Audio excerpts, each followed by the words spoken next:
सूचना आम्ही देऊ.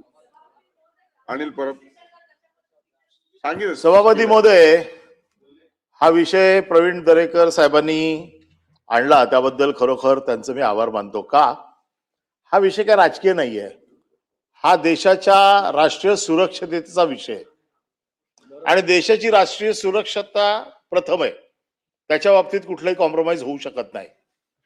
परंतु हे जे काय आता सांगतायत गृहराज्यमंत्री की केंद्र सरकारचा इनपुट, त्याच्यावरती कारवाई, मग कशा प्रकारची कारवाई होते, कशा प्रकारची कारवाई होत नाही.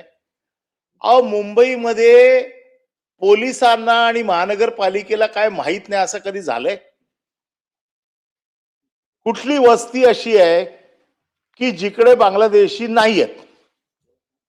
जिथे जिथे झोपडपट्ट्या बांधल्यात आणि ज्या झोपडपट्ट्यांमध्ये कारखाने चालतायत, त्यांची मोडस ऑपरेंडी काय की झोपडपट्टीमध्ये सगळ्या झोपडपट्ट्या मुंबईतल्या बघा, वरचा खालचा माळा मालक राहतो, वरचे 2 माळे हे भाड्याने देतो, दुसऱ्या माळ्यावरती कारखाना, मग तो कारखाना कपड्याचा असेल, तो कारखाना जेम्स अँड ज्वेलरीचा असेल, तो कारखाना वेगवेगळ्या हँडमेड असेल, जरीचा असेल, हे सगळे इमिटेड ज्वेलरीचे असतील, हे सगळे कारखाने वेगवेगळ्या मुंबईमध्ये वस्त्यांमध्ये आहेत आणि तिथेच सगळे बांगलादेशी कामगार आहेत. हे काय पोलिसांना माहित नाही? हे काय महानगरपालिकेला माहित नाही? हे आय कार्ड तपासू, आधार कार्ड तपासू, हे तपासू, तिकडचे काय दलाल माहित नाहीत? हे काय उत्तर देत आहेत इकडे? हा काय आंतरराष्ट्रीय विषय आहे का की गोलमेज टेबलावरती नेऊन तो सोडवायचा आहे? अरे लोकल पोलिसाला सांगितलं तर 15 दिवसात साफ करून टाकतील, 15 दिवस पण नाही लागणार. आज सगळे धंदे जे आहेत, जसं तुम्ही सांगितलं, बांधकाम व्यवसायामध्ये आज ते लोक आहेत, आज जेम्स अँड ज्वेलरीमध्ये ते लोक आहेत, आज फुलांचं मुंबईमध्ये डेकोरेशन चालते त्याच्यामध्ये ते लोक आहेत, मच्छी ते लोक विकतायत, आज फेरीवाले ते लोक आहेत. हे काय पोलिसांना माहित नाही? हे महानगरपालिकेला माहित नाही? हा राज्य कोणाचं पण असू देत, या यंत्रणा तर त्याच आहेत ना. आज मी आहे राज्यावरती, उद्या तुम्ही आहात, पण यंत्रणा तर त्याच आहेत ना. यात यंत्रणांना काय माहित नाही का हे कोण आहेत ते? आणि म्हणून आज तुमचेच लोक आरोप करतायत की भारतीय जनता पक्षाच्या कार्यकर्त्याला दम देत आहेत तुमचं सरकार, आणि दम तुम्ही खाताय आणि सभागृहात येऊन सांगताय की आम्ही दम खातोय म्हणून. एक फार गंभीर आहे हे. हा जो विषय राष्ट्रीय सुरक्षेचा विषय, 2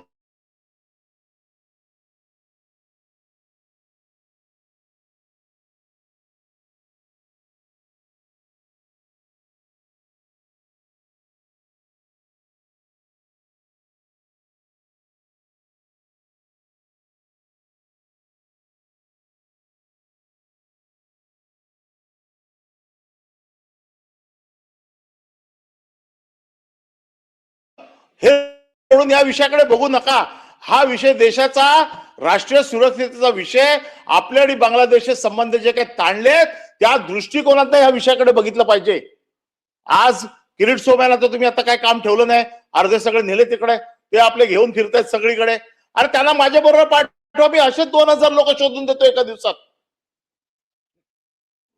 असेच देतो. बँड्रा पासून अंधेरीपर्यंत तुम्ही माझ्या बरोबर चला, मी तुम्हाला 2 दिवसात 2000 लोक शोधून देतो. प्रवीण दरेकरला काय माहित नाही आपल्या भागात कुठे आहेत ते?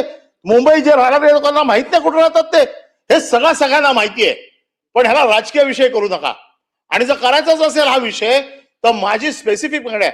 आज डान्स बार मध्ये मुली कोण नाचते? तो बांगलादेशातल्या मुली नाचत नाही. पण आता मी कोणाला प्रश्न विचारू डान्स बारचा? ज्यांच्या डान्स बार वरती कारवाई करतात पोलीस, आता त्याच्यामध्ये बांगलादेशी मुलगी नव्हती सापडली, आता त्यांच्याचकडनं उत्तर घ्यायचं आम्ही.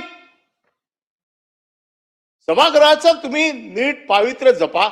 या सभागृहाचा उपयोग राष्ट्रीय सुरक्षतेसाठी झाला तर तो जास्त सोयीचा आहे. हा राजकीय विषय नाही. माझा साधा प्रश्न आहे, तुम्ही टास्क फोर्स तयार करा, अतिशय डीपली जाऊन प्रत्येक झोपडपट्ट्यांमध्ये, प्रत्येक वस्त्यांमध्ये त्यांची एकदम सखोल तपासणी झाली पाहिजे. याला कोम्बिंग ऑपरेशन म्हणतात. कोम्बिंग ऑपरेशन केलं पाहिजे याच्यामध्ये नुसते तुमचे आधार कार्ड आणि कागदपत्र तपासून होणार नाहीयेत. उद्या ह्याच्यामध्ये किती क्रिमिनल्स आहेत. तुम्ही जरा आर्थर रोड पासून सेशन कोर्टात ज्या गाड्या येतात त्या गाड्यांच्या इकडे जरा उभे राहा, तुम्हाला आपोआप सापडतील किती बांगलादेशी आलेत ते सांगत पडलेत आम्ही बांगलादेशी आहे म्हणून. ते सगळे सांगतात आम्ही भारतीय आहोत म्हणून.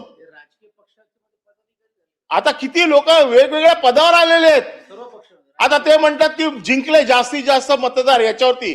आता 288 मध्ये 2.25 तर तुम्हीच जिंकलेत. आता का त्यांच्या मतावर जिंकले? आमच्यासाठी काही ठेवलंच नाही, मग कोणाच्या मतावर जिंकले? त्याच्यामुळे हा विषय राजकीय नाहीये. या विषयात माझी सरकारकडे एकच मागणी आहे की हा विषय घ्यायचा असेल पुढच्या 3 महिन्यात सरकारने स्पेशल टास्क फोर्स करावा. त्या टास्क फोर्सच्या माध्यमातून जेवढ्या झोपडपट्ट्या आहेत मुंबईतल्या, मुंबई असेल, मीरा रोड असेल, ठाणा असेल, कल्याण डोंबिवली असेल, आता सगळं हळूहळू त्यांनी मुंबईच्या बाहेर हातपाय पसरायला सुरुवात केलेली आहे. त्याच्यामुळे ह्या झोपडपट्ट्यामध्ये विशेषतः ज्या झोपडपट्ट्या 1 माळ्यापेक्षा 5 माळ्यापर्यंत आहेत, या सगळ्या झोपडपट्ट्यांची तुम्ही स्पेशल कॉम्बिंग करा आणि त्या स्पेशल कॉम्बिंग ऑपरेशन मध्ये तुम्हाला हे सगळे सापडतील आपोआप.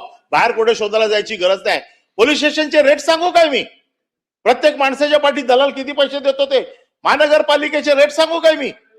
आणि हे जर झालं नाही तर पुढच्या अधिवेशनामध्ये आम्हाला बांगलादेशींना मुंबईमध्ये ठेवण्यासाठी महानगरपालिका आणि पोलीस यांचं दरपत्रक आम्हाला जाहीर करावं लागेल. आणि म्हणून माझी सरकारकडे विनंती आहे, पण सरकारने देखील याचा गांभीर्याने विचार केला पाहिजे. केंद्र सरकार भिंती बांधणार, कुठे भिंती बांधणार तुम्ही? भिंतींसाठी तुम्ही फंड आणताय, या भिंती बांधणार कुठे? मुंबईमध्ये कुठे अशी भिंत आहे की जिथे बांधली तर बांगलादेशी येणार नाही? आता तर दादर मध्ये ताईंनी सांगितलं की दादर मध्ये बांगलादेशी आहेत, भिंत बांधणार कुठे तुम्ही दादर मध्ये? प्रश्न नाही, प्रश्न तर विचारतोच आहे, पण प्रश्न कोणाला विचारायचा हा प्रश्न आहे. प्रश्न ज्यांना विचारतोय त्यांनी देखील मनाचा आता मोठेपणा दाखवला पाहिजे. त्यांच्याकडनं पण अशी कुठली कृती नाही झाली पाहिजे ज्याच्यामुळे या विभागात त्यांना प्रश्नाला उत्तर देताना त्याला देखील 10 वेळा विचार करायला पाहिजे की मी फार स्वच्छ मनाने आणि साफ मनाने प्रश्नाचं उत्तर देतोय. आणि म्हणून माझा स्पेसिफिक प्रश्न आहे, पुढच्या 3 महिन्यात टास्क फोर्स तयार करून प्रत्येक अशा वस्त्यांची झाडाझडती घेऊन याच्यातनं बांगलादेशी शोधून याच्यातले गुन्हेगार शोधून देशाच्या सुरक्षिततेला धोका होणार नाही याची जबाबदारी सरकार घेणार का? मंत्री महोदय.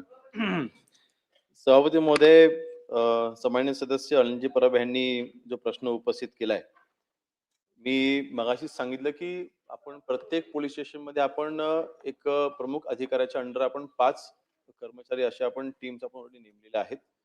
मुंबईमधल्या प्रत्येक पोलीस स्टेशन मध्ये आपण ह्या स्पेशल टीम्स फक्त बांगलादेशींच्या वरती ह्या कारवाई आपण करतोय आणि या ATS ना आपण सोबत घेऊन करतोय. आपल्या संयुक्त कारवाई आहे. त्यांच्या म्हणण्यावरून असं जाणवतंय की त्यांच्याकडे भरपूर इन्फॉर्मेशन आहे आणि कुठे कुठे मुंबईमध्ये बांगलादेशी राहतात. माझ्या माहितीप्रमाणे ते ज्या पक्षाचं काम करतात त्या भागामध्ये ते विभाग प्रमुख देखील आहेत. ज्या भागामध्ये ते नेतृत्व करतायत त्यांनी तिथली इन्फॉर्मेशन आम्हाला द्यावी. नक्कीच त्याच्या आधारे आम्ही कारवाई करू, काही अडचण नाही. पोलिसांच्या कारवाई होतच आहेत, पण त्याच्यामध्ये आपल्याकडे जी इन्फॉर्मेशन आहे ती आपण आम्हाला द्यावी. आपण जे उपस्थित केले आपल्याकडे असतील तर आपण द्यावी ना, आम्ही कारवाई करू त्याच्यावरती. पोलीस तर कारवाई करतच आहे, पोलीस कारवाई करतोच आहे. आपल्याकडे जी इन्फॉर्मेशन आहे ती आम्हाला द्यावी. आणि मला वाटतं प्रश्न विचारत असताना आपण व्यक्तीला प्रश्न, आपण शासनाला प्रश्न विचारताय आणि मी इथे शासन म्हणून उत्तर देतोय. आणि शासन म्हणून आज एक गृहराज्यमंत्री म्हणून जरी असलो तरी सुद्धा मी शासन म्हणून उत्तर देत असताना शासनाची छबी कुठेही बिघडेल असं कुठलंही कृत्य मी आजपर्यंत केलेलं नाही आणि करणारही नाही. महाविकास आघाडी असताना 2.5 वर्षामध्ये काय काय दिवे लावलेत, काय काय गोष्टी केलेल्या आहेत, या मला आता मला ते बोलून मला वेळ घालवायचा नाही. परंतु सभापती महोदय, आज त्यांनीच म्हटलंय की हा प्रश्न राजकारणाचा नाही, हा प्रश्न काय आजपासून नाही.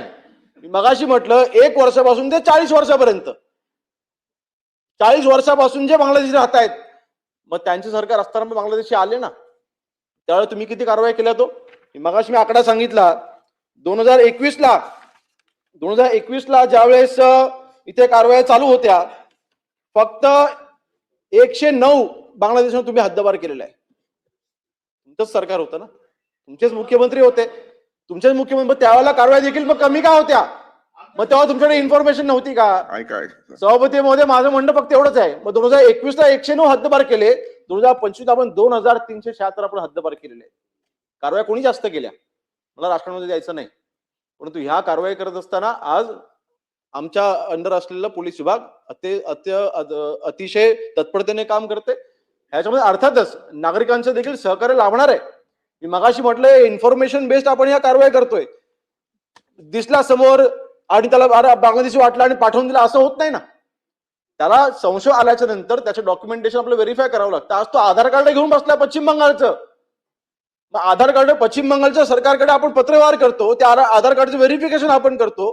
तरी सुद्धा आता केंद्र शासनामार्फत आपल्याला जे आता मुभा मिळालेला आहे की गुन्हा दाखल केल्याशिवाय आपण कारवाई करू शकतो.